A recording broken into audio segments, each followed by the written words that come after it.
حاصل کرتے ہیں۔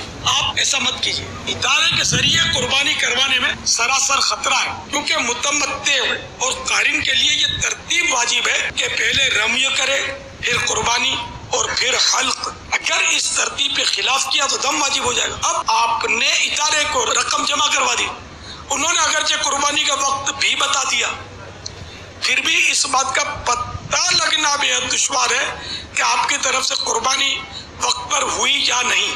اگر آپ نے قربانی سے پہلے ہی حلق کروا دیا تو آپ پر دم واجب ہو جائے گا۔ ادارے کے ذریعے قربانی کروانے والوں کو یہ اختیار دیا جاتا ہے کہ اگر وہ اپنی قربانی کا صحیح وقت معلوم کرنا چاہیں تو 30 افراد پر اپنا ایک نمائندہ منتخب کر لیں، اس کو پھر خصوصی پاس جاری کیا جاتا ہے اور وہ جا کر سب کی قربانیاں ہوتی دیکھ سکتا ہے۔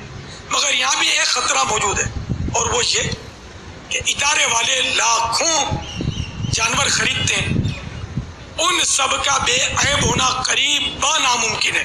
اکثر کاروان والے بھی اجتماعی قربانیوں کی ترکیب کرتے ہیں، مگر ان میں بھی بعضوں کی بدعنوانیوں کی بدترین داستانیں ہیں۔ بہرحال مناسب یہی ہے کہ اپنی قربانی آپ خود ہی کریں۔